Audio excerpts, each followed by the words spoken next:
Blumenthal's role then was to be this kind of middleman or the person who fed this information to Clinton.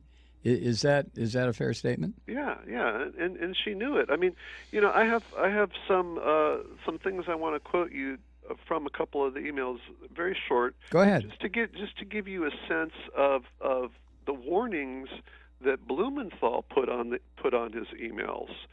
Because a whole other aspect of this is Clinton's defense has been largely to say, look, yeah, I got sent these emails, but they were not marked classified at the time, so Mm-hmm. how was I to know? So let me give you an example of an email that Blumenthal sent her, and this was from 2012. And the email had to do with German Prime Minister Angela Merkel. And you may remember back in 2013, there was a story about with Edward Snowden coming forward and being a whistleblower, and all the stuff that he Right. turned over. It turned out that some of that was based on NSA wiretapping of Merkel and of top people within the German government. And so it kind of created a minor scandal at the time, if you may Mm-hmm. remember. Oh, sure. Yeah. So this is what he says about this email that's about a conversation between Angela Merkel and her finance minister. And then he writes this in all capital letters, which is like shouting when it comes to emails. The following information comes from an extremely sensitive source and should be handled with care. This information must not be shared with anyone associated with the German government. That's all in caps. Mm-hmm. Right? So if you're Clinton and you get that email, you know that you're getting some very highly classified information, and yet this is coming from someone who ostensibly is a private citizen who shouldn't be having this information in the first place. Mm-hmm. Mm-hmm. Well, It's Blumenthal's role in this is intriguing at the very least, and obviously from your research, possibly criminal. So, has Blumenthal been questioned? Well, he was questioned by the Benghazi Committee, and he testified for them in 9-10 hours, and that was closed door, so that not much is known about that. And then just like a couple of days ago, maybe yesterday, he was asked in an interview if the FBI had questioned him, and he basically said, I can't tell you, which of course Okay. means yes, Which means yes, right? he would say no in a heartbeat if he could Let say me let no. me ask you as an aside. This whole Benghazi committee, to me, it's just been a bunch of hogwash and nonsense. Is that the case? I The think that's people questioning Clinton. I watched the testimony that day when she was there for 9 hours or whatever it was, and none of the Republicans on that committee made any sense. The Democrats on that committee bent over backwards to try to protect her. So, is the Benghazi committee valid, or is it just a political rat's nest?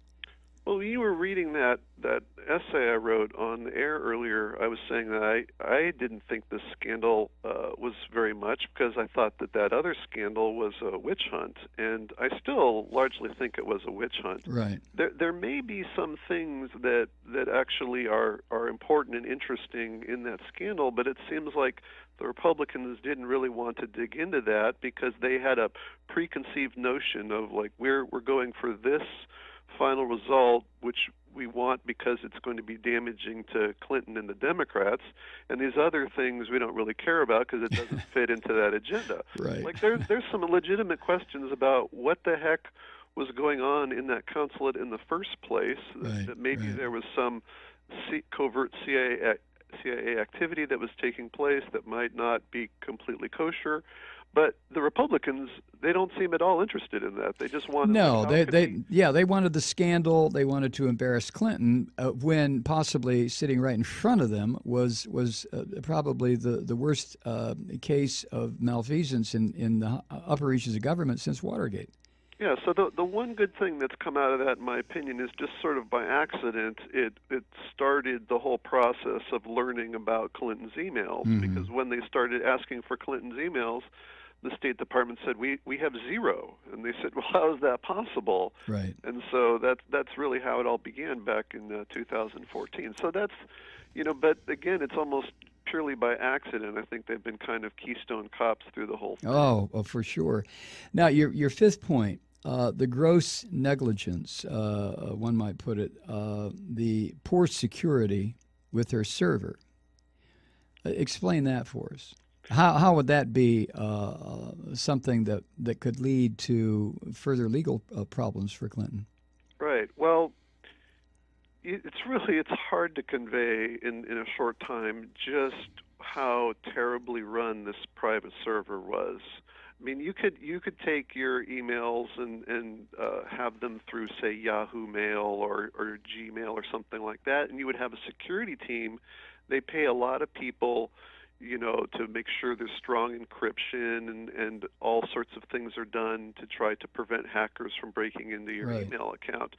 But she basically hired this one guy, Brian Pagliano, who didn't seem to actually be that talented when it came to computer smarts. And the whole thing, speaking of Keystone Cops, it was just like a comedy of errors. To give you an example, it's believed that for the first 2 or 3 months of when Clinton was Secretary of State, there was no encryption on her email server. None. That means that anybody could pick up her emails without even trying, basically.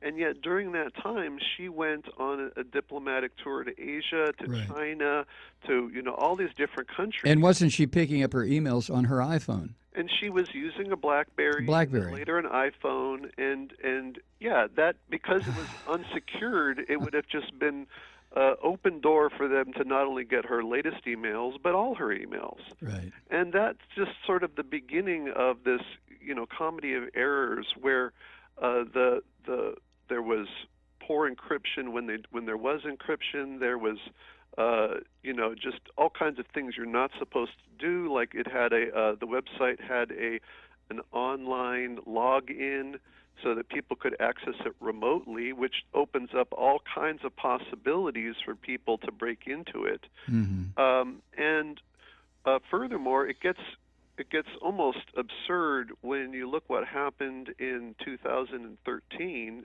shortly after she stepped down from being Secretary of State.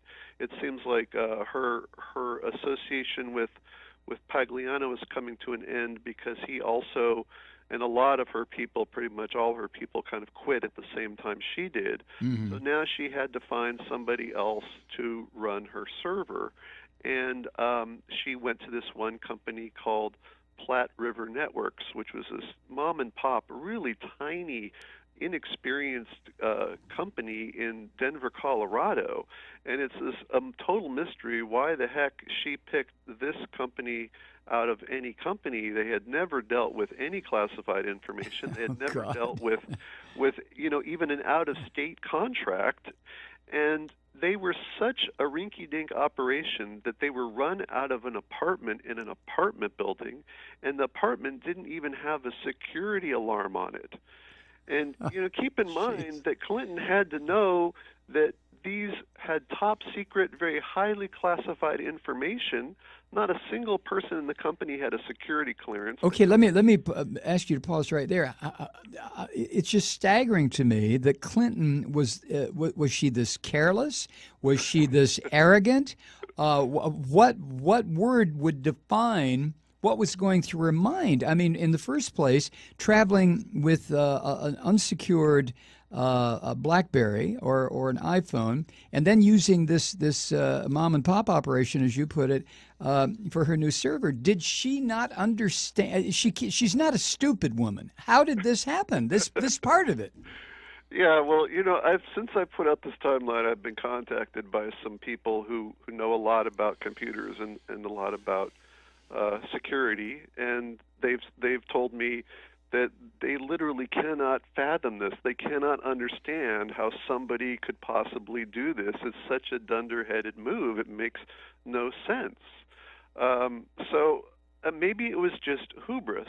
In the particular case, we do know a little bit about why she picked this particular company. It was because it seems like she had a friend who lived nearby, who was kind of a advisor to the rich and famous when it came to computer issues. And this person said, "You leave it to me. I'll go find some company for you." Oh my God! And then was the person who hooked them up with this Platte River Networks. But then it gets worse, because around the same time that this transfer was happening, was already underway. Then you have Guccifer, the Romanian hacker, enter the story, right? Mm-hmm. You've heard of him. I have. And in March 2013, he broke into Sid Blumenthal's inbox, and he discovered Clinton's email address. And within a few days, that was reported in the media, her exact email address. And, of course, her email address ends with @clintonemail.com. So it doesn't take a genius to look at that and know this is not .gov, this is not AOL or Yahoo or whatever. When you have a name like that, that's often indicative that it's a private server. And so this was broadcasting to the whole world pretty much that, if you're a foreign intelligence agency, you want to break into Clinton's emails, this is where to go. And Guccifer recently has claimed that he followed that trail and poked around and into her server. He seemed like he didn't find her emails. He didn't really know what he was doing, because he wasn't actually a very good hacker. He was just good at guessing passwords. But if he could do that, anybody could do that. And imagine an expert hacker. Paul, I want to stop for just about 5-minute break here. And I want to go on. We can come back to some of the stuff, but the next thing I want to talk to you about is the Clinton Foundation. And because I have, in doing my own research for this program, it just seems that, and again, just going to published news outlets, online, the print medium, even some television, it seems that the Clinton Foundation, I don't know. Is it a Ponzi scheme? Was it a way for the Clintons to make a lot of money? The connections between, for example, huge donations after a contract was signed or okayed by the State Department for massive transfers of weaponry to our so-called friends. So I want to talk about that when we come back. Okay? Sure. I just want to get kind of clear, if that's possible, on the Clinton Foundation's conflict of interest here. So let me put you on hold. We'll take about a 5-minute break, and then we'll come back, okay? Okay. All right, Paul. We'll be right back.